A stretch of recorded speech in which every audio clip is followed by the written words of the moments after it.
A veces, las acciones de los agentes de la ley para proteger a los residentes parecen tan ineficaces que es difícil de creer. ¿Cómo más se podría explicar que un peligroso malhechor de la historia de hoy creara durante décadas una atmósfera de miedo entre mujeres y niños donde quiera que apareciera? Caitlin Shepard y Daisy Hughes eran vecinas. Sus casas estaban una frente a la otra en la pequeña ciudad de Dayton, en el estado de Iowa. La población de este rincón americano no alcanzaba ni siquiera las 1,000 personas. En un lugar tan tranquilo, donde todos se conocen y prevalece una atmósfera especial de confianza, el incidente se convirtió en un shock para toda la comunidad. La diferencia de edad entre las amigas era de 3 años. En el año 2013, cuando todo ocurrió, Caitlin tenía 15 años y Daisy apenas tenía 12 años. A pesar de la diferencia de edad, eran inseparables. Juntas iban al autobús escolar y regresaban a casa. Así fue también el 20 de mayo de 2013. El autobús se detuvo, bajaron y se dirigieron a sus casas cuando notaron una camioneta roja que las seguía lentamente. El conductor inició rápidamente una conversación y ofreció a las chicas la oportunidad de ganar dinero. Explicó que tenía un negocio de corte de césped, pero necesitaba ayudantes y estaba dispuesto a pagar a las estudiantes por un trabajo sencillo. El hombre interpretó un verdadero teatro, dudando de sus capacidades, lo que llevó a las chicas a convencerlo ellas mismas de su competencia. El extraño ofreció llevarlas a casa para que pudieran prepararse para el trabajo y luego ir al encargo, por el cual prometió pagar inmediatamente. Sin embargo, tenía otros planes. Tan pronto como las estudiantes subieron al coche, cambió la ruta con el pretexto de que se había acordado de ropa de trabajo de talla adecuada. En lugar de llevarlas a sus casas, llevó a las chicas al campo.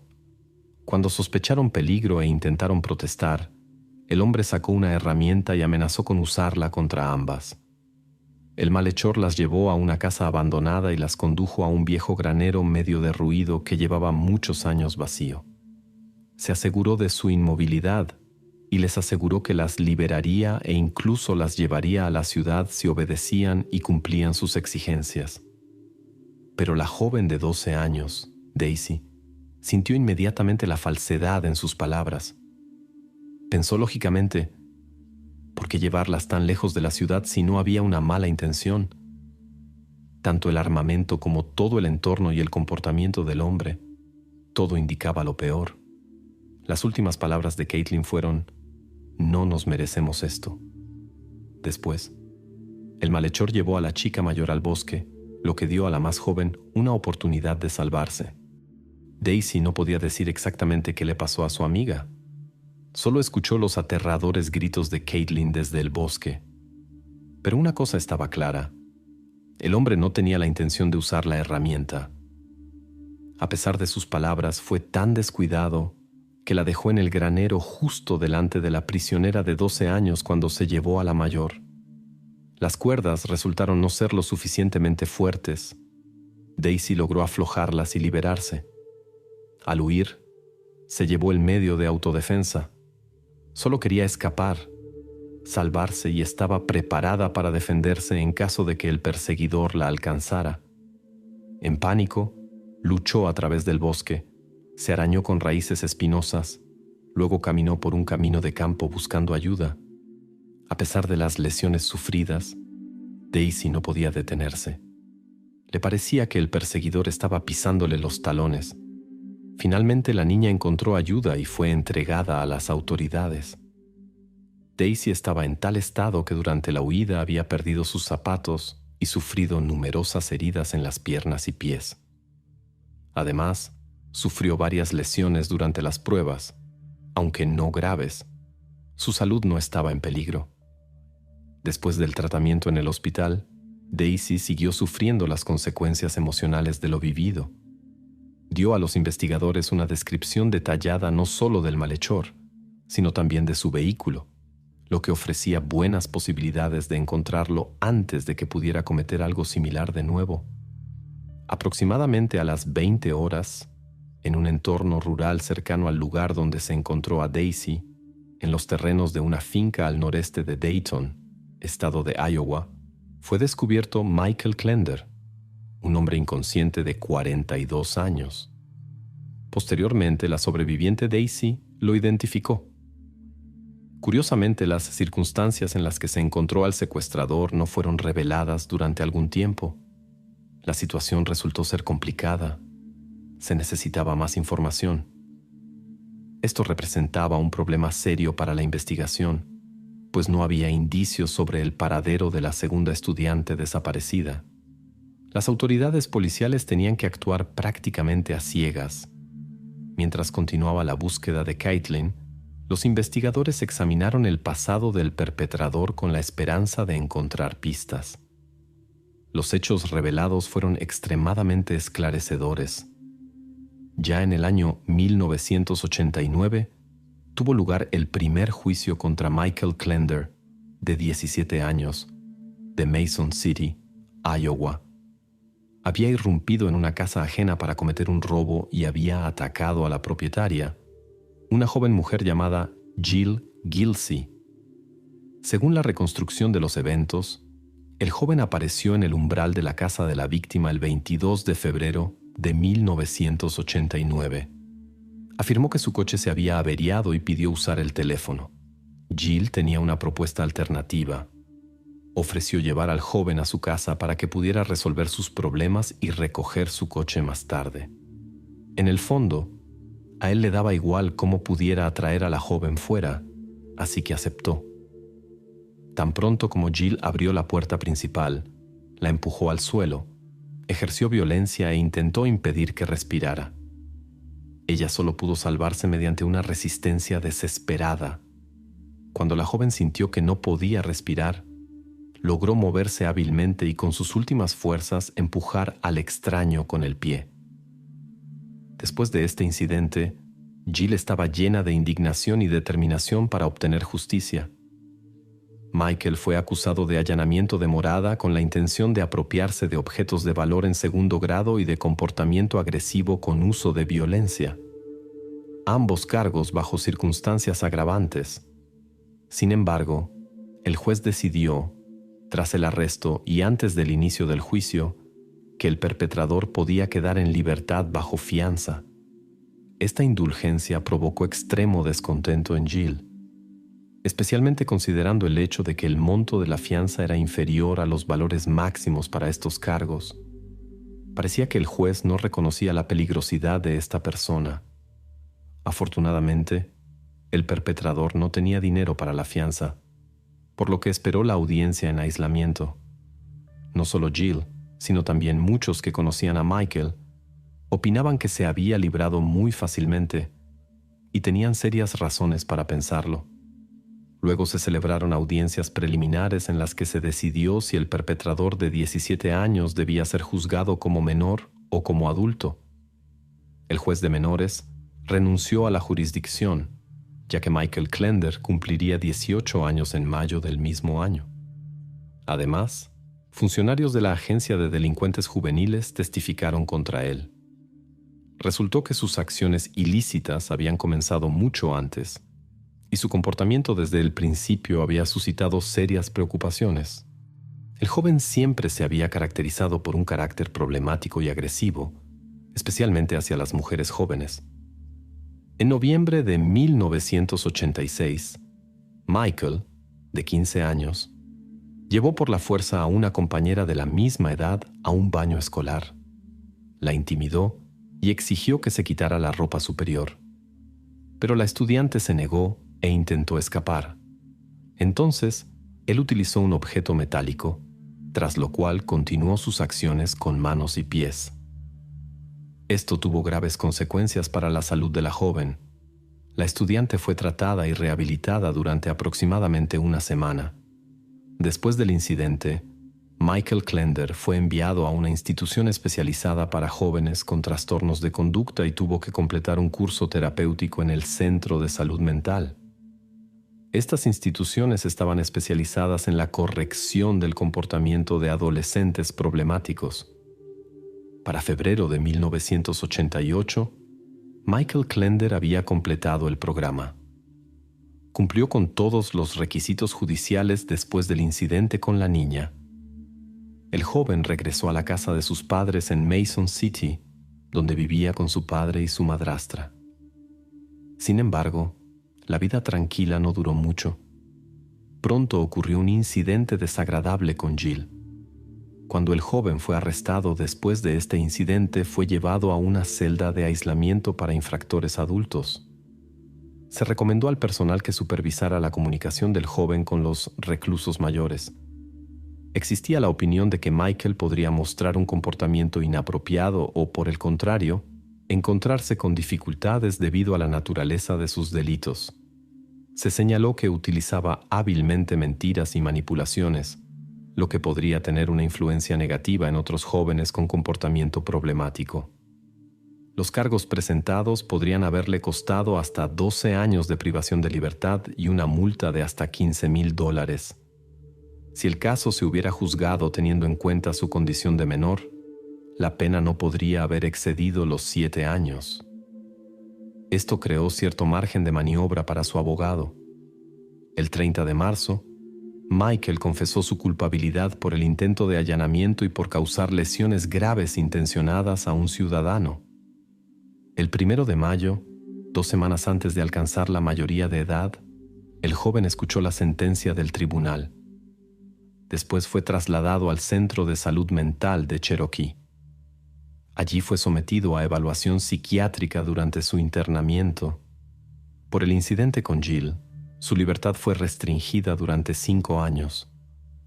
El joven pasó su 18º cumpleaños bajo la supervisión de una institución penitenciaria.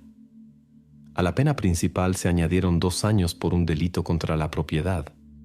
Sin embargo, ambas penas fueron ordenadas para cumplirse simultáneamente, lo que significaba que saldría libre después de 5 años en cualquier caso. Esto preocupó seriamente a la víctima, pero resultó imposible cambiar la situación. El tribunal consideró que prolongar la privación de libertad sería inhumano y probablemente esperaba la rehabilitación del adolescente con tendencias peligrosas. A pesar del tiempo de prisión ya reducido, los defensores intentaron conseguir una mayor reducción de la pena para su protegido. El argumento principal era la edad del delincuente. Aunque Michael fue condenado según los estándares adultos, seguía siendo formalmente menor de edad. Afortunadamente, hasta septiembre de 89, el tribunal rechazó revisar la decisión tomada. Después de 2 años, terminó el tiempo de condena por el delito contra la propiedad. Solo continuaba la restricción de libertad por lesiones corporales. Quedaban 3 años hasta la liberación oficial. Michael cumplió escrupulosamente todas las instrucciones, especialmente asistiendo a un programa de corrección de conducta para personas con tendencias insanas. Mostró un comportamiento ejemplar. No faltó a ninguna sesión, aunque apenas se esforzó sinceramente por un cambio personal. El abogado trabajó activamente en el caso y estaba convencido de la disposición del joven para reintegrarse en la sociedad. El comportamiento impecable sin una sola violación disciplinaria durante todo el tiempo jugó un papel importante. Los defensores de Michael Klender lograron conseguir una revisión de la decisión. En 1991, apenas cumplidos los 20 años, quedó en libertad. El joven estaba bajo supervisión. Sin embargo, pronto volvieron a manifestarse sus anteriores tendencias. En 1992, 2 niñas pequeñas que jugaban en un arenero desaparecieron cerca de la casa de Michael. Las pequeñas acababan de cumplir 3 años. Los padres reconocieron rápidamente la gravedad de la situación y acudieron inmediatamente a las autoridades. Comenzaron intensas búsquedas. Todos se prepararon para un desenlace desfavorable. Inesperadamente, la policía recibió una llamada. Un anónimo informó sobre la ubicación de las niñas en una parada de autobús a unos 100 kilómetros de su ciudad natal. Un transeúnte casual había notado un inusual contenedor naranja bajo la marquesina. Al abrirlo, el hombre quedó conmocionado y llamó inmediatamente a los servicios de emergencia. Los oficiales que llegaron al lugar encontraron a ambas niñas en un estado que requería asistencia médica. Aunque estaban estrechamente empaquetadas en un espacio limitado, ambas sobrevivieron a esta terrible experiencia, aunque la recuperación llevó un tiempo considerable. El principal sospechoso en la investigación fue Michael Klender, sobre quien informaron varios testigos oculares. Una vecina notó un hábito extraño. Se quedaba largo tiempo en la ventana observando a Cindy. El joven pasaba a menudo tiempo en la cocina o en la sala de estar, observando cómo jugaban los niños en el patio o cómo las estudiantes regresaban de clase. En el contexto de la desaparición de Cindy, estas características de comportamiento despertaron serias preocupaciones. Ya al día siguiente del descubrimiento, las autoridades policiales visitaron el apartamento de Michael y mantuvieron una conversación con él. Sin embargo, en esta fase faltaban pruebas convincentes. Era necesario obtener de alguna manera información de las niñas de 3 años.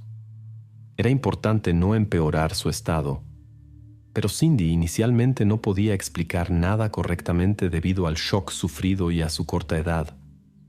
La primera comunicación no produjo resultados significativos. El propio sospechoso negó cualquier participación en el incidente. Las autoridades no presentaron cargos y se marcharon. No había base para un arresto inmediato, lo que le dio al sospechoso un tiempo valioso. Michael no dejó pasar esta oportunidad. Subió a su Honda año 82 y abandonó el estado en dirección a Florida. Un defecto técnico del vehículo le impidió desaparecer por completo. El coche se detuvo en medio del camino, por lo que Michael se vio obligado a pedir ayuda a un familiar que vivía cerca. El sospechoso fue arrestado en una parada de autobús en Houston antes de Navidad. El éxito lo aseguró una llamada anónima. Las autoridades recibieron un aviso, como se supo más tarde, de ese mismo familiar de Michael. El hombre sospechaba algo malo, aunque no había oído nada sobre la situación con las niñas desaparecidas. Las Cindy de 3 años vivían en el mismo complejo residencial en la periferia sur de Charles City que el principal sospechoso. Las niñas jugaban en el parque infantil, ya que el complejo estaba vigilado y se consideraba seguro. Probablemente el sospechoso las observó durante mucho tiempo antes de notar la ausencia de adultos cerca. Las grabaciones de las cámaras del complejo captaron cómo las niñas juegan. Luego miran simultáneamente en una dirección determinada y se van a algún lugar. Los investigadores sospecharon que Michael llamó su atención mientras estaba fuera del campo de visión de las cámaras, y lo logró. El feliz descubrimiento de las niñas fue incluso reportado en las noticias de televisión. El sospechoso escondió a ambas en un contenedor, que cerró y dejó en una parada. Si un transeúnte atento no las hubiera encontrado en pocas horas, las consecuencias podrían haber sido impredecibles. Según el informe médico, las niñas no fueron sometidas a acciones específicas, pero sufrieron abrasiones. Ambas sufrieron golpes, y una tenía marcas en el cuello. Algo similar podría haberle ocurrido a la segunda, pero por alguna razón el sospechoso mostró menos agresión hacia ella. Originalmente, las niñas estaban en un estado de fuerte estrés. No se logró de inmediato una conversación completa con los investigadores. Gradualmente las niñas describieron cómo el sospechoso intentó hacerles daño a ambas cuando las llevó lejos de casa. Recordaban bien su apariencia y pudieron dar una descripción que era muy similar a Michael Klender. Los investigadores también obtuvieron una descripción de su ropa. Cuando se les mostró su foto a las niñas, se estremecieron de horror al reconocer al extraño. Después, el sospechoso fue arrestado y acusado de secuestro y uso de violencia contra menores. Incluso por secuestro se puede obtener la pena máxima en el estado de Iowa. Una persona con antecedentes penales y tal comportamiento inmediatamente llamó la atención. Estaba sinceramente sorprendido cuando los investigadores volvieron a la casa y le leyeron sus derechos. Durante los juicios, el defensor de Michael trató de conseguir una reducción de la pena. Por lesiones corporales, el tribunal impuso solo 2 años y por privación ilegal de libertad en tercer grado, 10 años por cada episodio. Tal resultado fue posible porque la situación en el contenedor no llevó a consecuencias irreparables, al igual que los casos de dificultad respiratoria. El jurado llegó rápidamente a una decisión unánime. Michael ya llevaba 5 meses en prisión cuando se conocieron nuevas circunstancias. La investigación reveló que Michael también tenía otras acciones ilegales sobre las que guardaba silencio. A la sentencia se agregó otra privación forzada de libertad, también sin consecuencias irreversibles.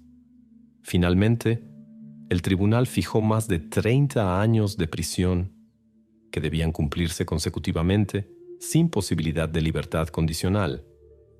Pero el defensor continuó la lucha, ahora centrándose en el estado mental del cliente. Afirmó que Michael no necesitaba aislamiento, sino ayuda médica, recuperación y adaptación en la sociedad. Para tales declaraciones, realmente había razones. El joven mostraba un comportamiento inusual.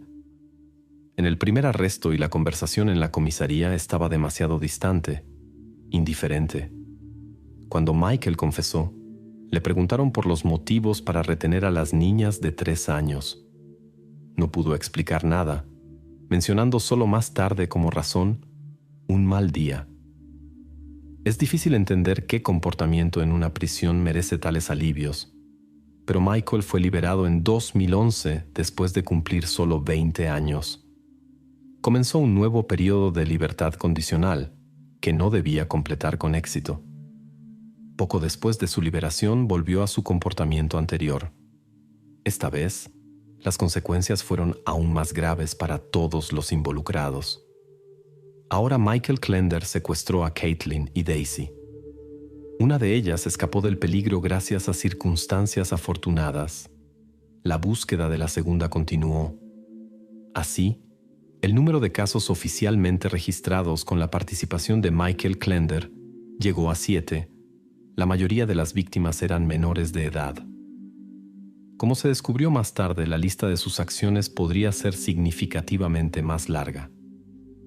En 1992, Michael residió temporalmente en otro estado, donde también se registraron casos similares, incluida la historia con Lori Lee Smith, una joven de 18 años a quien atrajo a su coche.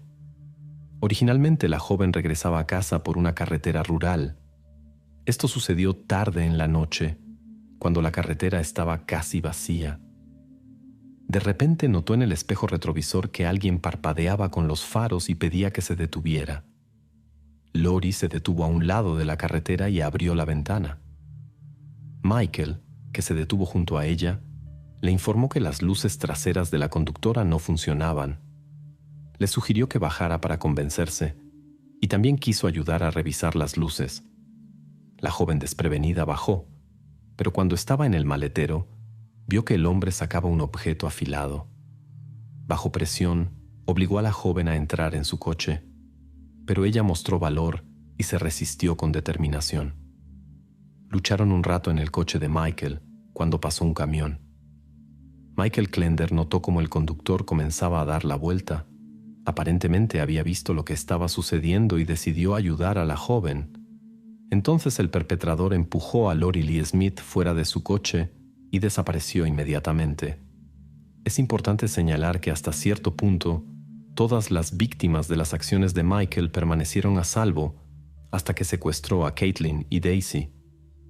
Sin embargo, para conclusiones precisas, era necesaria una investigación exhaustiva de la biografía de Michael. Después de su liberación en 2011 y hasta el incidente con las amigas en 2013, tuvo suficiente tiempo para actos innobles. Obviamente, no se esforzaba por cambiar su comportamiento. Los expertos sospechaban que Michael podría ser responsable de muchos más incidentes similares. Muchos de los que cayeron en sus manos fueron salvados solo por casualidades afortunadas. Existían temores de que también se le pudieran atribuir otros casos aún sin resolver de personas desaparecidas.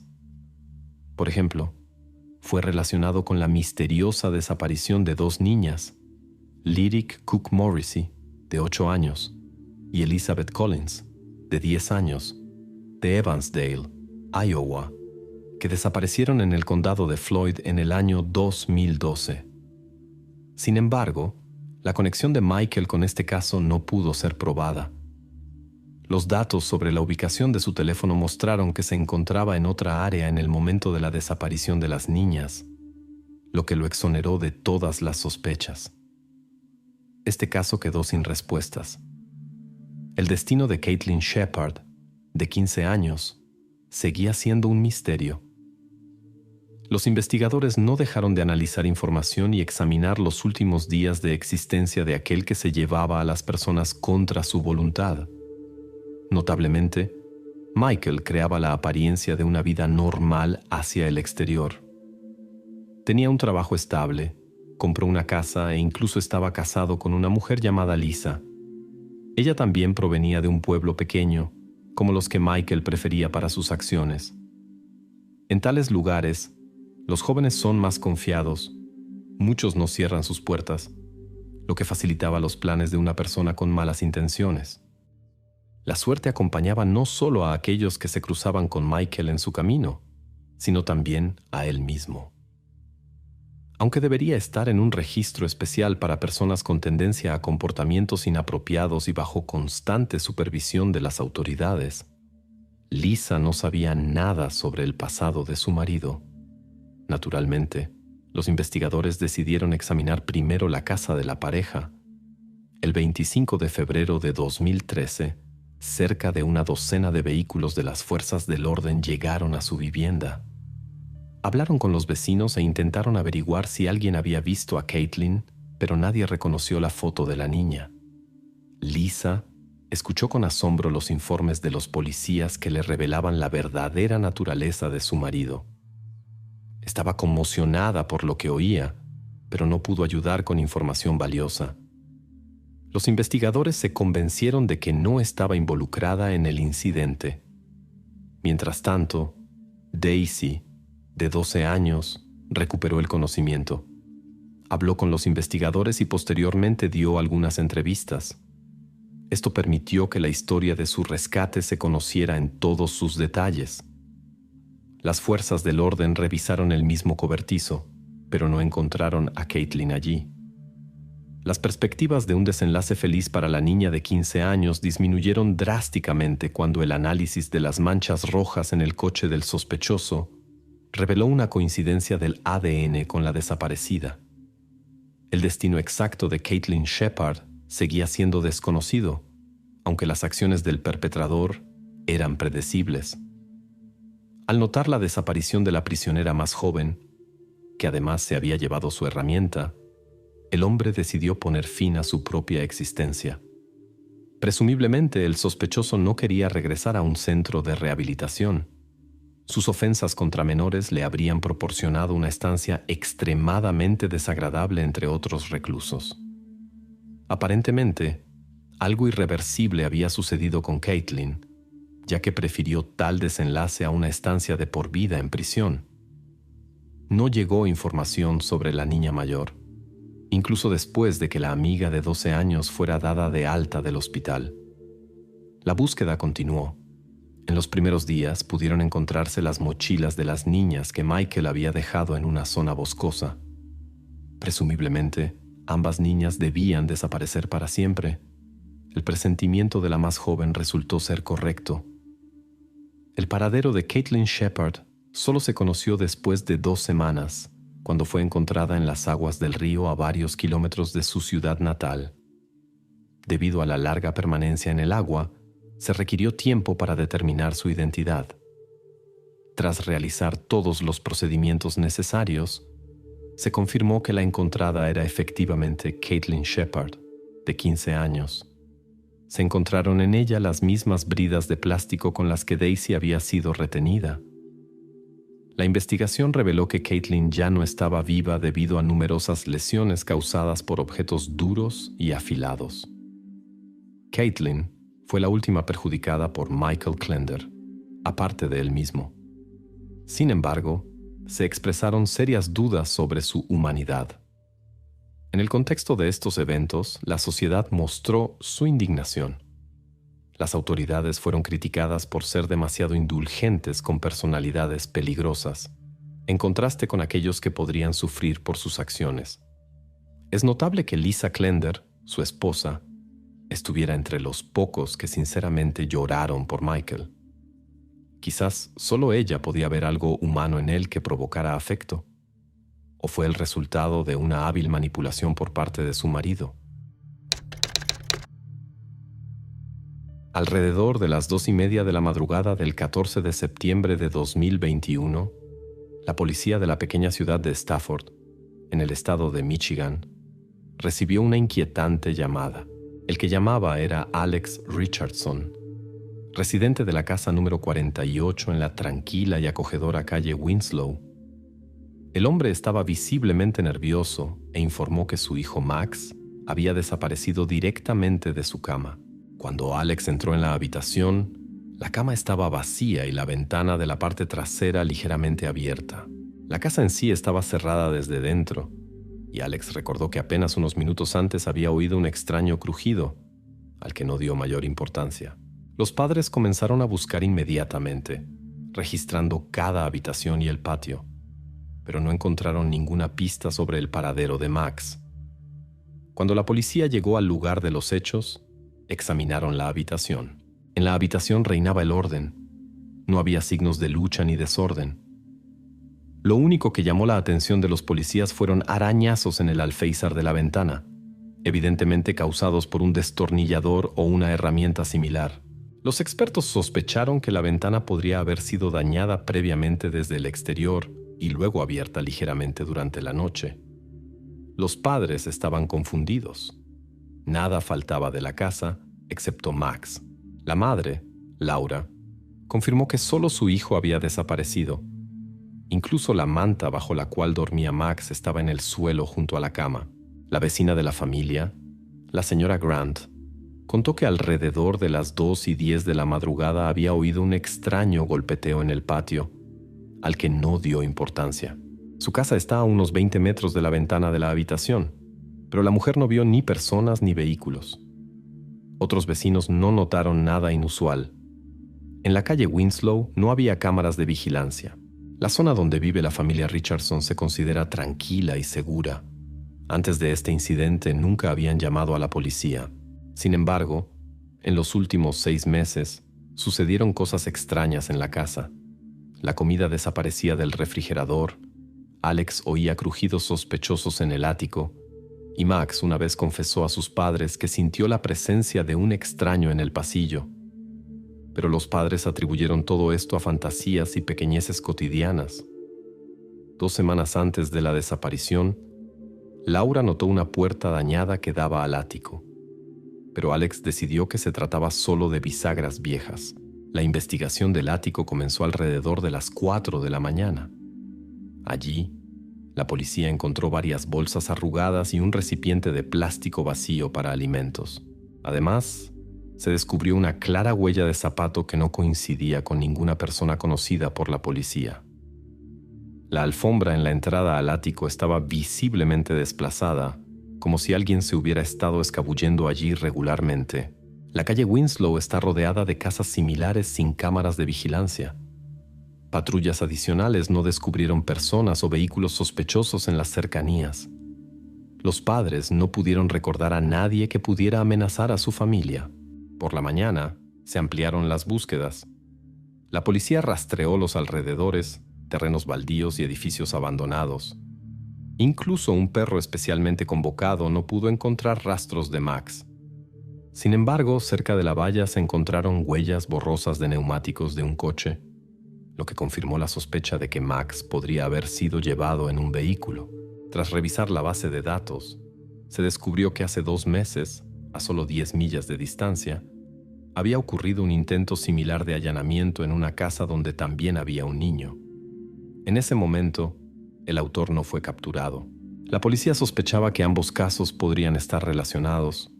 La familia no había notado vigilancia de sí mismos ni visitas sospechosas de extraños. En junio, los Richardson estuvieron con parientes y los vecinos vigilaron la casa. no se observaron anomalías. Los investigadores ordenaron un examen adicional de las huellas de zapatos del ático y solicitaron registros de gasolineras y tiendas locales, con la esperanza de que el perpetrador pudiera haber abandonado la ciudad dentro de 1 hora después. A pesar de la falta de cámaras en la ciudad, las gasolineras podrían haber grabado el vehículo del autor. A las 9 de la mañana, la policía convocó a búsquedas públicas. Voluntarios y vecinos examinaron calles cercanas, patios y garajes. Además, se organizaron conversaciones con maestros y compañeros de clase de Max. La escuela confirmó que el niño no tenía conflictos ni problemas. Los padres hicieron una breve declaración. Pedimos ayuda para encontrar a nuestro hijo. Si alguien sabe algo, informe inmediatamente a la policía. Las autoridades no revelaron detalles de la investigación. Sin embargo, los investigadores no descartaron que el autor pudiera haber estado escondido en la casa de los Richardson durante varios días o posiblemente semanas. A las 10 de la mañana, la policía declaró oficialmente que el secuestro de Max fue deliberado y preparado. La habitación resultó ser un objetivo ideal. Da al patio trasero sin iluminación, sin obstáculos para un escape rápido. En el ático se encontraron rastros de un extraño. Sin embargo, la policía aún no había podido determinar si el autor estaba en la casa antes de que los padres se fueran a dormir o si había entrado más tarde. La investigación continuó activamente. Se pidió a los residentes del área que recordaran incidentes sospechosos en las últimas semanas. Algunos recordaron sonidos extraños, pero estos datos no fueron suficientes para una conclusión clara. La investigación recibió estatus prioritario, ya que se trataba de la desaparición de Max. Las pruebas comenzaron a formar lentamente pero con seguridad una inquietante imagen de un secuestro cuidadosamente planificado. El 14 de septiembre, alrededor de las 10:30 de la mañana, la policía de Stafford solicitó patrullas adicionales para la parte occidental de la ciudad. La noticia de la desaparición se difundió rápidamente a través de los medios locales y las redes sociales. Al mismo tiempo, un grupo de 3 investigadores continuó recopilando pruebas en la casa de los Richardson. El primer examen se completó hasta las 11 de la mañana. Los expertos se llevaron un trozo de linóleo en la entrada a la habitación para verificar huellas y tomaron muestras de pintura del marco de la ventana, donde había señales de un allanamiento. Hacia las 11:20, el padre, Alex Richardson, entregó a los investigadores una lista de personas que habían visitado su casa en los últimos 6 meses. La lista incluía vecinos, parientes y algunos empleados de una empresa que había renovado el techo en abril. Los investigadores decidieron mantener conversaciones breves con todos los que pudieran haber notado personas sospechosas cerca de la casa. Sin embargo, los primeros interrogatorios no revelaron conflictos ni amenazas contra la familia. Hasta las 12 del mediodía, la policía había completado las conversaciones con los vecinos inmediatos. Algunos residentes mencionaron que un hombre desconocido había pasado repetidamente por sus casas ofreciendo pequeñas reparaciones o cuidado del césped. 3 personas estaban seguras de que se trataba del mismo hombre, aunque describían su apariencia de manera diferente. Los investigadores verificaron contratistas locales, pero ninguna empresa confirmó tener un empleado que coincidiera con las descripciones de los testigos. Hacia la 1, llegó una llamada importante del residente Joel Patterson, quien informó que en la noche del 12 de septiembre, alguien había intentado forzar la cerradura de su granero. La cerradura resultó dañada, pero el ladrón no logró entrar. En ese momento no llamó a la policía, pero ahora sospechaba una conexión con la desaparición de Max. Los expertos examinaron la cerradura dañada y determinaron que la herramienta podría coincidir con la utilizada para entrar en la casa de los Richardson. A las 2 de la tarde, la policía realizó una rueda de prensa. Un portavoz de la autoridad confirmó que el perpetrador obviamente había estado antes en la casa de los Richardson. También se mencionaron hallazgos en el ático y daños en el marco de la ventana. La policía pidió a los residentes que informaran sobre vehículos sospechosos en la zona. Mientras tanto, otro grupo de investigadores examinaba grabaciones de cámaras de gasolineras en la ruta hacia los suburbios occidentales. Hacia las 3:30 descubrieron un vehículo que fue filmado a las 3:12 de la madrugada en una de las estaciones. El auto no tenía placas. El conductor cargó diésel, pagó en efectivo y se marchó rápidamente. El empleado de la gasolinera no recordaba características especiales del hombre. Hasta las 4 de la tarde, una amiga de la escuela de Laura Richardson informó que Laura ya se había quejado de ruidos sospechosos provenientes del ático en agosto. En ese momento, la mujer no estaba segura de si debía llamar a la policía. Los investigadores sospecharon que el secuestrador posiblemente había estado observando la casa durante mucho tiempo y ampliaron el área de búsqueda. Hacia las 5:30 de la tarde, voluntarios registraron edificios abandonados en un radio de 1,5 km desde la calle Winslow. En una casa encontraron sacos de dormir y latas vacías, pero ningún rastro de Max. Exactamente a las 6 de la tarde entró una llamada anónima a la línea directa. El informante reportó haber visto a un niño parecido a Max hacia las 10 de la mañana del mismo día en el estacionamiento del centro comercial Green Hill. Se revisaron las grabaciones de las cámaras, pero el examen preliminar no dio resultados. La policía continuó con el análisis detallado del material de video. A las 19:15, los expertos completaron el examen de las huellas de zapatos encontradas en la casa. Se determinó que la suela correspondía a un tamaño masculino 9,5. Estas huellas coincidían con impresiones de un caso similar en el distrito vecino, ocurrido 2 meses antes. Al final del día, los investigadores establecieron las teorías principales. El secuestro fue cuidadosamente planeado con anticipación. El perpetrador entró varias veces en la casa de los Richardson. Muy probablemente actuó solo y utilizó una herramienta especial para el allanamiento. Max podría haber sido sacado rápidamente de la ciudad. Existe una conexión con incidentes similares en distritos vecinos. Por la noche, los padres de Max volvieron a dirigirse a los ciudadanos pidiendo ayuda para la policía. No hubo demandas de rescate. La policía intensificó los controles en las salidas de la ciudad. Sin embargo, las verificaciones en la carretera federal hasta ahora no han dado resultados. Hasta las 10 de la noche, el grupo operativo continuaba trabajando las 24 horas. El área de búsqueda se extendió a lagos y casas de vacaciones al norte de Stafford. Los investigadores entendieron que estaban tratando con una persona que había preparado cuidadosamente el secuestro y sabía cómo evitar la atención. La situación recibió el estatus de caso de secuestro preparado. Esa misma noche, la policía del distrito vecino acordó participar en la investigación. Se notificó al FBI, aunque aún no participaba oficialmente en el caso. La policía continuó la búsqueda y la recopilación de nueva información con la esperanza de descubrir dónde se encontraba Max. Al amanecer del 15 de septiembre, el grupo de investigación comenzó una nueva inspección de los alrededores de la tranquila calle Winslow. Voluntarios y oficiales de policía se dividieron en varios equipos y revisaron cuidadosamente casas de vacaciones abandonadas. En pocas horas examinaron 6 cobertizos viejos y un edificio vacío, pero no encontraron rastros recientes de la estadía de Max. Los objetos encontrados eran basura común, cajas viejas y vidrios rotos, que no tenían relación con el secuestro. Mientras tanto, los oficiales examinaban cuidadosamente las grabaciones de cámaras en las carreteras de salida de Stafford. En uno de los videos notaron una furgoneta oscura sospechosa que se dirigía hacia el norte poco después de la hora presunta del secuestro. Las placas del vehículo eran ilegibles y el conductor no pudo ser identificado.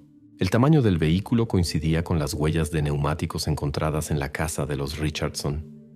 La policía sospechaba que este mismo vehículo podría haber sido utilizado por el perpetrador.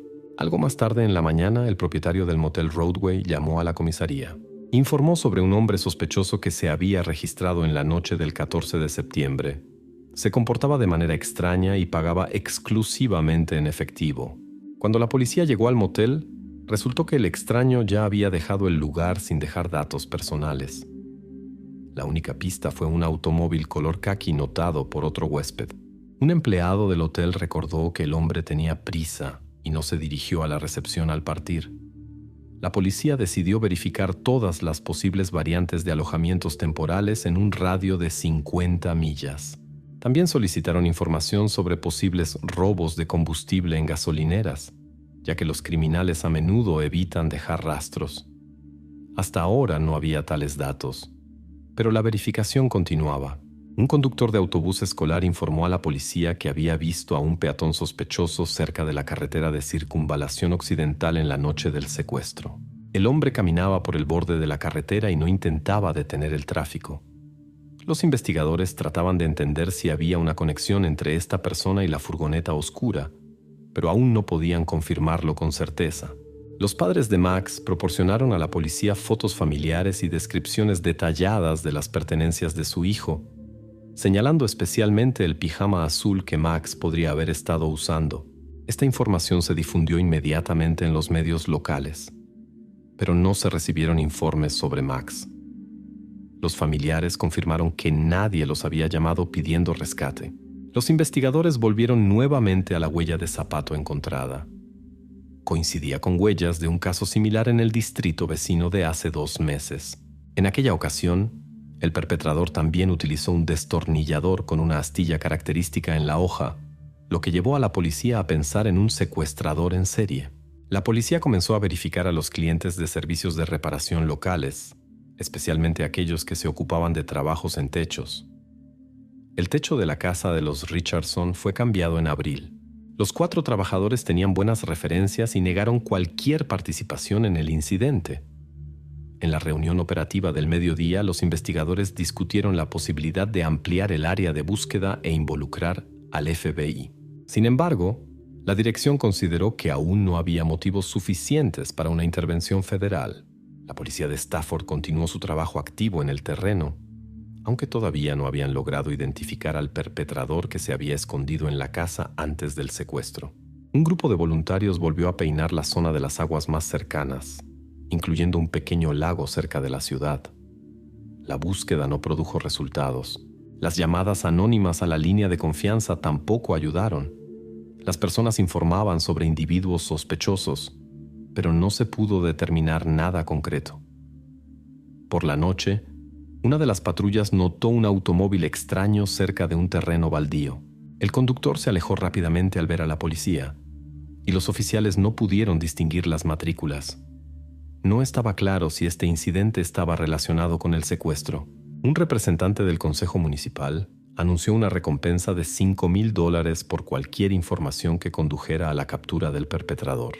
Los padres de Max declararon que duplicarían la cantidad por información concreta sobre el paradero de su hijo. Los noticieros de la noche recordaron nuevamente la probable conexión de este secuestro con casos anteriores. La policía instó a los residentes a estar vigilantes e informar inmediatamente sobre incidentes sospechosos. Al final del día, la investigación no se había acercado a responder la pregunta de a dónde había sido llevado Max. Los investigadores continuaban analizando grabaciones de video y verificando bases de datos de delincuentes con modus operandi similares. Los padres permanecían en contacto constante con la policía. Al día siguiente, las fuerzas operativas planeaban verificar áreas fuera de la ciudad, con la esperanza de encontrar al menos algunas pistas. El caso del desaparecido Max se convirtió en una prioridad. Los investigadores esperaban los resultados de exámenes técnicos e intentaban entender los motivos y objetivos del perpetrador. La policía se preparaba para la siguiente fase de búsqueda, consciente de que estaban tratando con un secuestro cuidadosamente planificado. En la mañana del 16 de septiembre, la policía de Stafford comenzó una nueva ola de búsqueda de Max Richardson, empleando no solo fuerzas locales, sino también personal del distrito vecino. Incluso se puso en el aire un helicóptero para verificar los densos bosques al noroeste de la ciudad. En las primeras horas, se verificaron varias millas cuadradas desde el aire, pero no se encontraron señales de Max ni vehículos sospechosos. Esta información se transmitió inmediatamente a los equipos que continuaban peinando el área por tierra. Al mismo tiempo, los investigadores recibieron los resultados del análisis de un contenedor de plástico encontrado en el ático de la familia Richardson. En el interior se descubrieron rastros de ADN de un hombre desconocido, pero el contenedor había sido limpiado cuidadosamente, lo que dificultaba la identificación. Los expertos enviaron muestras para verificar en las bases de datos estatales, pero habría que esperar al menos hasta la noche para obtener resultados. Paralelamente, los investigadores se ocupaban de numerosas llamadas a la línea directa, Personas llamaban desde diferentes partes del estado, convencidas de haber visto a un niño parecido a Max. Cada informe fue verificado, pero esto no produjo resultados reales. La mayoría de estas llamadas se basaban en suposiciones y no en hechos concretos. Una pista importante fue la conversación con la vecina, Alice Jackson, quien recordó ruidos extraños en su ático hace unas semanas. En ese momento, lo atribuyó a animales. La policía inspeccionó su casa y descubrió huellas apenas perceptibles, similares a las encontradas en la casa de los Richardson. Aunque la coincidencia no era exacta, esto confirmó que un desconocido posiblemente había revisado varias casas, buscando un escondite adecuado. Pronto se encontraron huellas similares en el ático de la casa vecina, cuyos propietarios estuvieron ausentes en agosto. Allí incluso encontraron indicios de que la escotilla había sido abierta. Los propietarios no tenían idea de esto. Esto convenció a los investigadores de la teoría de que el perpetrador podía entrar sistemáticamente en diferentes casas y estudiar la situación con antelación. Mientras tanto, uno de los investigadores recordó a un hombre que había sido arrestado hace unos meses en el distrito vecino por intento de allanamiento en un almacén. Se le encontró un destornillador de forma inusual, similar al que dejó marcas en el lugar del secuestro de Max.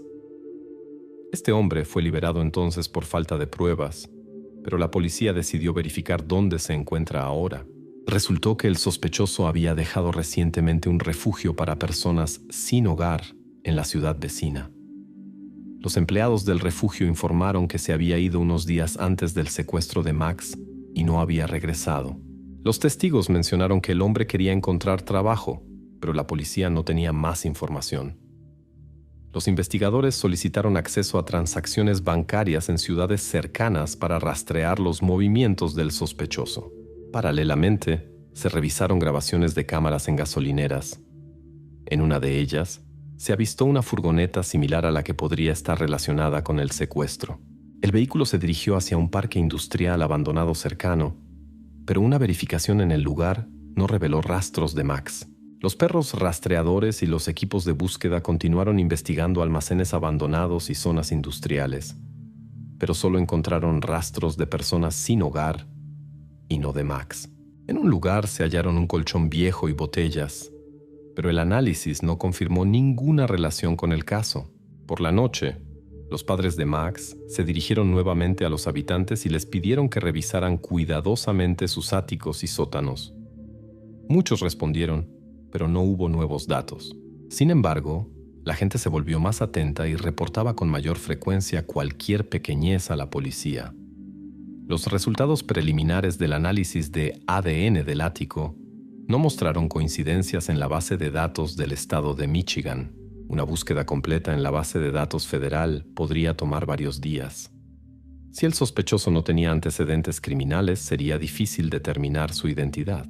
Uno de los blogueros locales informó a la policía por la noche que había visto a un niño parecido a Max cerca del centro comercial Brighton Valley.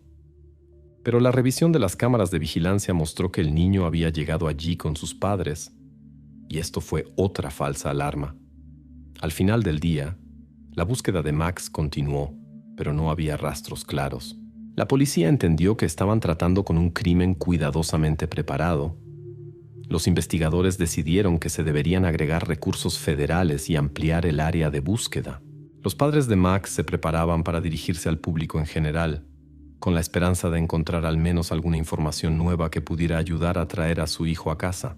Los investigadores continuaron su trabajo, tratando paso a paso de recopilar todos los detalles posibles y reunir evidencias encontradas en varias casas donde el desconocido había entrado siguiendo un escenario similar. Gradualmente, quedó claro que el perpetrador elegía áticos y sótanos. Intentaba pasar desapercibido y aprovechaba el hecho de que los propietarios raramente miran estos lugares. Los vecinos de la familia Richardson ahora recordaban que pequeños robos de alimentos y objetos personales comenzaron mucho antes del incidente. Anteriormente, los residentes del distrito atribuían esto a actos aleatorios de vagabundos, pero el secuestro de Max hizo que todos entendieran que el perpetrador actuaba de manera mucho más consciente y calculada. La policía volvió a revisar los materiales de archivo y estudió los datos sobre una persona que anteriormente apareció en casos de entrada ilegal. En los documentos se mencionaba que este hombre podía permanecer durante mucho tiempo en casas ajenas y evitaba cuidadosamente el contacto con los residentes. Utilizaba todo lo que encontraba en la casa, se alimentaba de lo que podía tomar fácilmente sin ser notado y estudiaba cuidadosamente la rutina diaria de los propietarios. Se señaló por separado que el sospechoso posiblemente observaba a niños, aunque en estos casos no hubo secuestros reales. Paralelamente, la policía realizaba controles en almacenes y hangares en los suburbios. En uno de estos espacios, los expertos encontraron una caja con manchas y un pequeño calcetín muy similar a los que Max llevaba. Los padres confirmaron que tal calcetín podría pertenecer a su hijo, pero no había certeza absoluta, ya que no se encontraron marcas o características especiales en él. Los expertos analizaron la caja. Sin embargo, no lograron crear un perfil completo de ADN y las conclusiones siguieron siendo poco claras. En la profundidad del mismo hangar, encontraron indicios de que alguien había pernoctado allí: viejas esteras, latas vacías de conservas baratas y un bidón de agua, pero ningún rastro de la presencia de un niño.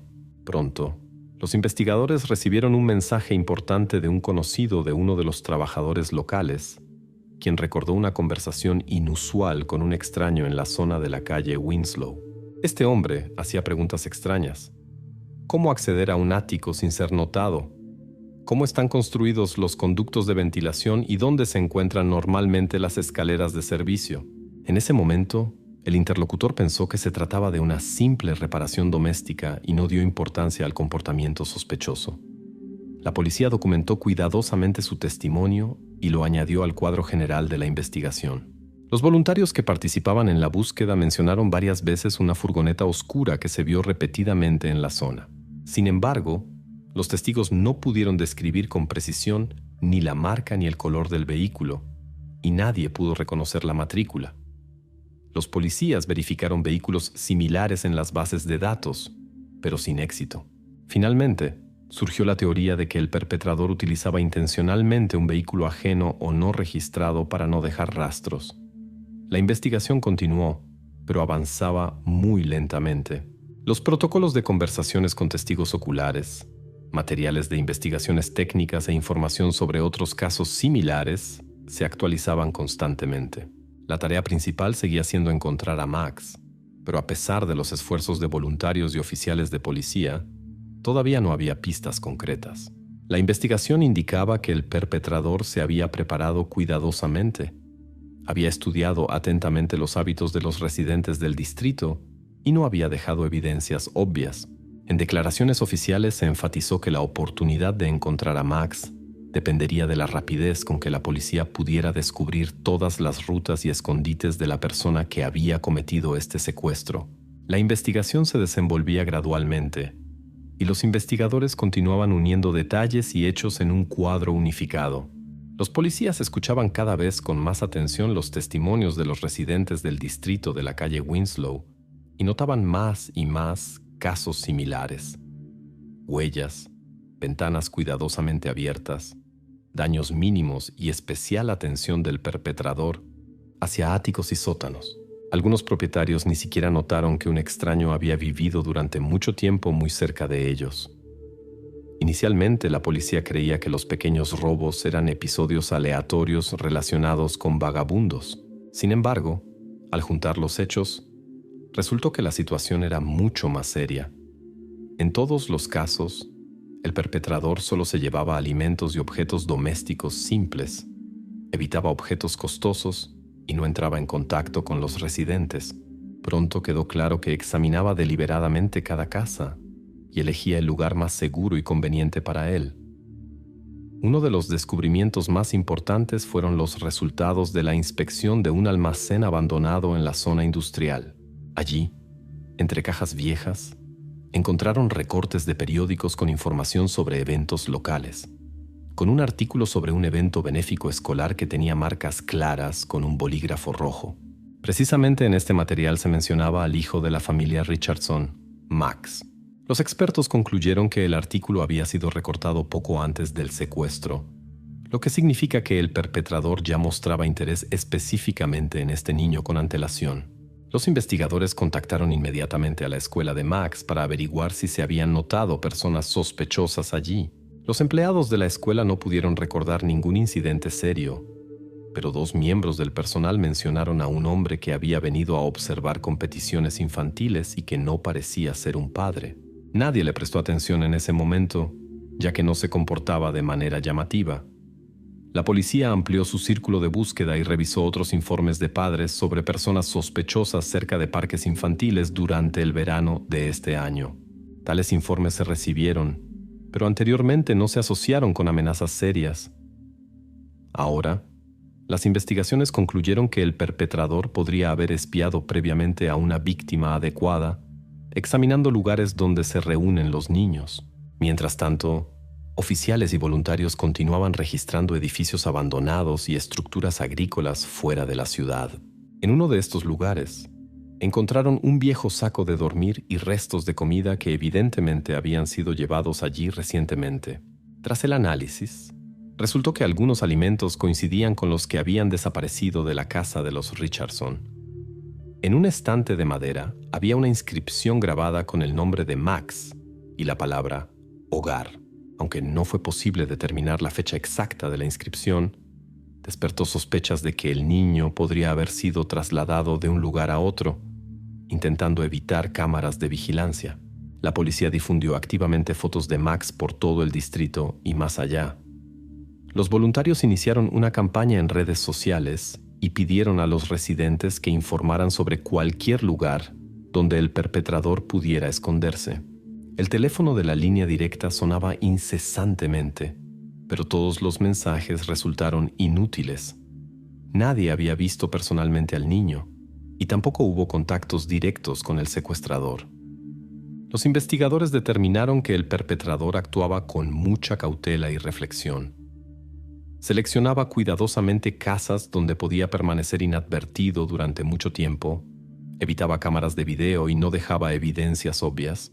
Se pidió a los padres de Max que no revelaran detalles de la investigación para no obstaculizar la búsqueda ni asustar a posibles testigos. La búsqueda continuó en varias direcciones. Se verificaron edificios abandonados, se analizaron cuidadosamente objetos encontrados, se recopilaron testimonios sobre personas sospechosas. El ayuntamiento proporcionó fondos adicionales para contratar investigadores privados, y algunas pruebas fueron enviadas al estado vecino para análisis acelerado. La investigación alcanzó una fase en la que cualquier detalle podía jugar un papel crucial. Todo indicaba que el perpetrador actuaba según un plan previamente elaborado. Los investigadores decidieron revisar nuevamente todos los incidentes de allanamiento previos para entender cómo había pasado de pequeños robos al secuestro de un niño. La pregunta más importante seguía siendo si actuaba solo o con cómplices. La investigación entró en una fase crítica donde cualquier hallazgo o nuevo testimonio podría influir en el futuro de Max. La investigación se extendió gradualmente más allá de Stafford, y la policía local decidió involucrar a servicios federales para examinar las pruebas más detalladamente y descubrir posibles conexiones con otros estados. El grupo operativo comenzó a crear una base de datos conjunta donde se registraba información sobre todos los casos similares de allanamientos. Se prestó especial atención a casos similares de desapariciones de niños en regiones vecinas durante el último año y medio. Pronto surgió el caso de una niña del distrito vecino de Brunswick que había desaparecido hace unos meses. En ese momento, la policía asumió que la niña se había ido por su cuenta, ya que no había señales de allanamiento. Sin embargo, los padres de la niña también informaron de extraños ruidos en la casa. Los investigadores sospecharon que el perpetrador podría haber elegido tácticas similares. Entraba en casa sin ser notado, permanecía invisible durante mucho tiempo y observaba a los niños, seleccionando a las familias más vulnerables. A medida que se ampliaba la búsqueda, la policía investigó el territorio de una antigua fábrica de procesamiento de metales, donde había muchos hangares vacíos y corredores que se habían convertido en refugios para personas sin hogar. En una de las habitaciones notaron inscripciones en la pared con el nombre Max. Junto a ellas había una pieza rota de un coche de juguete. Los padres del niño reconocieron el juguete e informaron que un modelo similar había desaparecido de su casa hace un mes. Aunque no se podía afirmar con certeza que la pieza perteneciera a Max, confirmaba la teoría de que el secuestrador se movía con el niño entre lugares abandonados. Los expertos continuaron comparando muestras de ADN encontradas en el ático y otros lugares con todas las bases de datos disponibles. Nuevamente apareció el nombre de Michael Green, un hombre con historial de pequeños robos y allanamientos. Green también había sido sospechoso previamente de observar a personas. Dejó huellas similares y no cooperó con las investigaciones. Tras su libertad condicional anticipada, no apareció en su dirección y podía moverse libremente por el estado. Al mismo tiempo, la policía continuó colaborando estrechamente con la familia Richardson. Los padres compilaron una lista de objetos que desaparecieron junto con Max: una pequeña mochila, ropa y algunos juguetes. Los investigadores pidieron a los voluntarios que informaran si notaban algo de esta lista. La policía también señaló que el perpetrador probablemente elige lugares ocultos y evita áreas concurridas, por lo que continuaron las inspecciones regulares de casas abandonadas y almacenes. Paralelamente, se investigaron versiones relacionadas con motivos personales. Sin embargo, Alex y Laura Richardson negaron enfáticamente la existencia de conflictos, deudas o disputas legales. Sus vecinos confirmaron que la familia nunca había tenido problemas. Quedó claro que el motivo del secuestro difícilmente podría haber sido venganza o dinero. Nadie llamó a los padres exigiendo rescate. La policía enfatizó que este caso solo podría resolverse mediante una estrecha colaboración con los residentes y los medios. Regularmente se publicaban comunicados sobre el progreso de la investigación y se pedía a los residentes que estuvieran atentos a extraños y situaciones sospechosas. La línea telefónica directa estaba constantemente ocupada, pero no llegaba información concreta sobre Max. Los investigadores decidieron ampliar la búsqueda más allá de los límites del estado para encontrar patrones en casos antiguos sin resolver.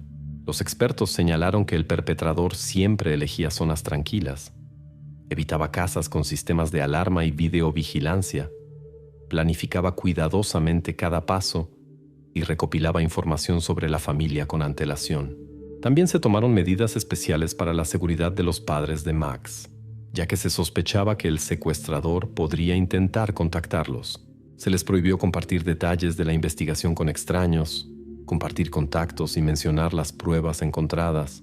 Los investigadores no descartaron que el perpetrador estuviera siguiendo el desarrollo de los acontecimientos y pudiera cambiar su táctica según el comportamiento de la familia. Como resultado de un trabajo intensivo, la búsqueda se centró en varios escondites sospechosos del perpetrador. Los equipos se prepararon para examinar áreas de difícil acceso con drones y cámaras térmicas. Todos esperaban los resultados finales del análisis de ADN con la esperanza de que ayudarían a determinar más rápidamente la identidad del secuestrador. Así, el caso de Max Richardson entró en una fase en la que cada nuevo detalle podía ser decisivo. Los investigadores estaban convencidos de que el crimen no fue espontáneo y ahora verificaban cuidadosamente si el perpetrador actuó solo o con cómplices. Todos esperaban que la siguiente fase de la investigación finalmente aportara claridad y ayudara a traer a Max de vuelta a casa. La investigación se aceleró y ahora oficiales y expertos trabajaban simultáneamente en varias direcciones. Parte del equipo estudiaba detalladamente archivos regionales y casos antiguos, especialmente casos de allanamientos de moradas seguidos de desapariciones de niños. El resto se dedicaba a la búsqueda activa e inspección de objetos en un radio de 50 a 70 millas de Stafford. Se prestó especial atención no solo a edificios abandonados, sino también a zonas boscosas, penínsulas, estaciones de barcos y granjas remotas, lugares donde el secuestrador podría esconderse sin llamar la atención. Cada nuevo lugar se registraba inmediatamente en la base de datos común. Los expertos continuaron analizando pruebas encontradas previamente en varios lugares, como viejos hangares, dachas abandonadas y almacenes industriales. Surgió la teoría de que el perpetrador podría estar utilizando talleres ilegales o espacios alquilados donde los propietarios no verificaban los documentos de los inquilinos. Uno de los propietarios confirmó que recientemente había alquilado un pequeño espacio en el territorio de una antigua fábrica a un hombre que pagaba el alquiler en efectivo y no presentaba documentos. Raramente aparecía en persona y evitaba el contacto directo. Los policías verificaron el registro de visitas, pero resultó que la información estaba incompleta y el propietario no podía confirmar las fechas exactas. Basándose en los datos obtenidos, los investigadores intentaron crear una posible ruta del perpetrador teniendo en cuenta estos espacios ocultos. Durante el análisis, se identificaron áreas donde las cámaras de vigilancia no funcionaban o no existían en absoluto. Los oficiales sospechaban que el perpetrador elegía específicamente tales lugares para evitar ser observado. Sin embargo, seguía sin estar claro si siempre actuaba solo o tenía cómplices. Algunas pruebas, como huellas en grandes áreas y diferentes momentos de aparición, podrían indicar la participación de varias personas. La familia Richardson recibió información limitada sobre el progreso de la investigación. Los padres de Max continuaron trabajando activamente con voluntarios, pero evitaban el contacto con la prensa. Los psicólogos les aconsejaron mantener la calma y evitar detalles en los medios para no dar al perpetrador información sobre el curso de la investigación. A pesar del interés de los periodistas, los representantes oficiales de la policía solo hicieron breves comentarios. En uno de los almacenes alquilados, registrado con documentos falsificados, la policía encontró un dibujo infantil que se creía que era de Max. Las hojas estaban sucias y, aunque los expertos no pudieron extraer un perfil de ADN completo, los marcadores y el estilo de dibujo coincidían con los objetos desaparecidos de la casa de los Richardson. Los padres de Max, después de revisar las fotos de estos dibujos, sospecharon que su hijo podría ser el autor. Este hallazgo se convirtió en una pista importante. Después de eso, la policía concentró su atención en almacenes y hangares en el sector sureste de la ciudad. Allí había varios edificios con generadores autónomos a los que se podía entrar sin ser notado. La zona era impopular entre los empresarios locales debido a accidentes técnicos en el pasado. Casi no había gente allí, y los testigos eran muy escasos. Esto correspondía completamente al modus operandi del secuestrador. La policía local intensificó la cooperación con las estructuras del distrito y realizó controles conjuntos de las carreteras cerca de objetos industriales. El trabajo avanzaba lentamente, ya que la mayoría de los edificios estaban abandonados o destruidos y prácticamente no existían registros de los inquilinos.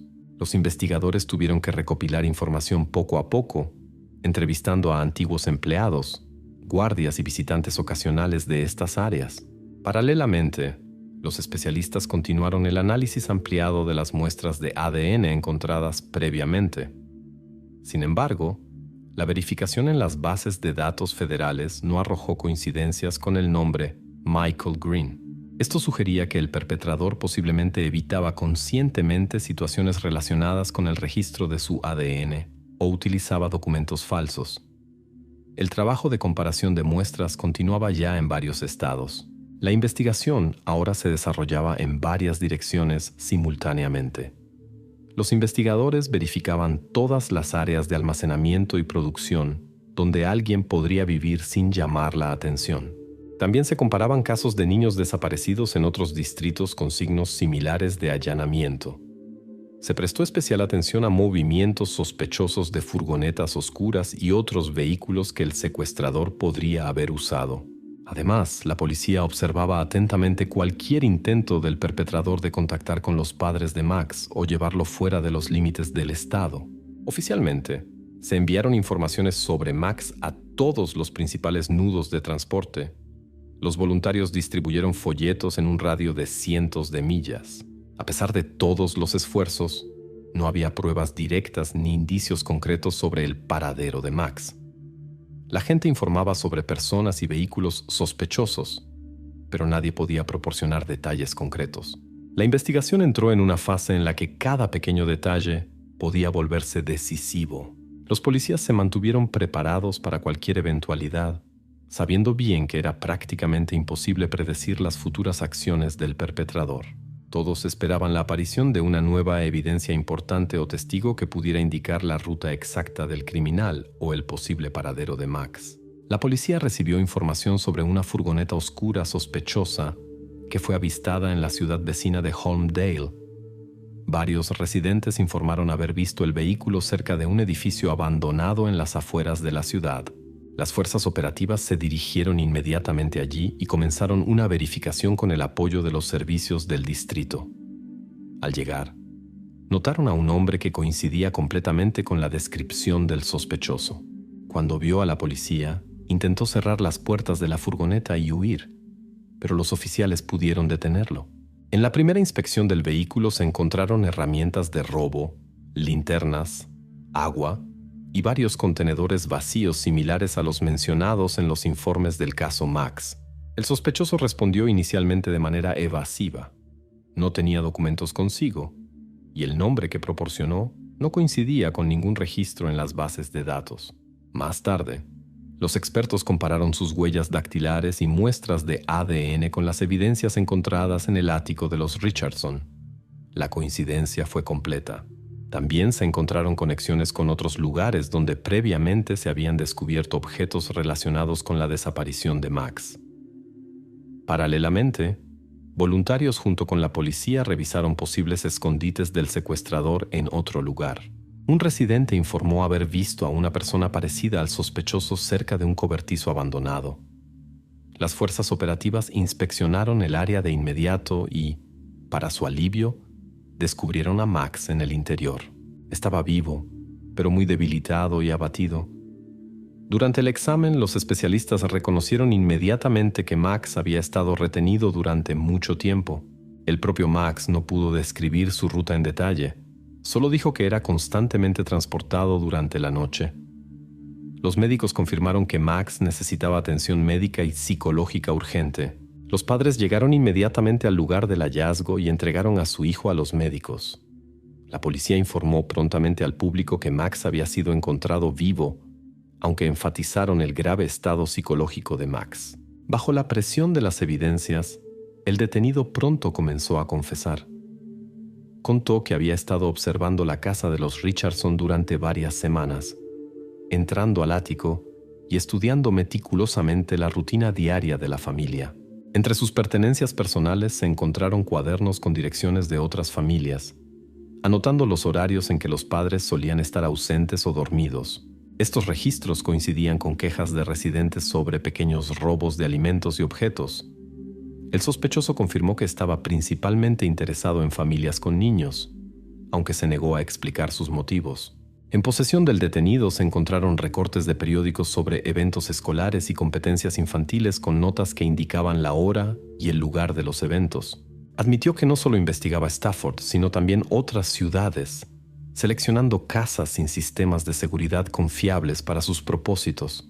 Una verificación adicional reveló que el detenido era buscado por varios delitos menores en otras regiones. Sin embargo, no se encontraron pruebas directas de su participación en secuestros anteriores de niños, aunque los investigadores no descartaron que pudiera haber tenido cómplices. Los registros del sospechoso indicaban una posible conexión con otras personas, pero él afirmó haber actuado siempre solo. Max también proporcionó declaraciones importantes a la policía. Informó que solo había visto a una persona que le traía comida y agua. El examen médico confirmó graves consecuencias psicológicas del cautiverio. Los investigadores decidieron publicar solo una parte de la información para no dañar a Max. Los padres agradecieron públicamente a todos los que ayudaron en la búsqueda y pidieron que se respetara su privacidad. Poco después, el detenido fue acusado oficialmente de varios delitos: entrada no autorizada a una vivienda, secuestro de un niño, toma de rehenes y otras infracciones. Sin embargo, muchas preguntas quedaron sin respuesta. La policía continuó examinando los registros del sospechoso que contenían direcciones de otras familias y rutas para posibles crímenes. No se descartó que pudiera haber estado involucrado en otros secuestros, aunque hasta ahora no había pruebas directas de ello. Las investigaciones mostraron que tales casos podrían ser más frecuentes de lo que se pensaba anteriormente. Algunos vecinos de los Richardson informaron haber visto más de una persona extraña cerca de casas desocupadas, pero no había confirmaciones concretas de esto. Finalmente, el caso de Max Richardson fue a juicio. Max fue devuelto a sus padres, pero ante él y su familia quedaba un largo proceso de rehabilitación.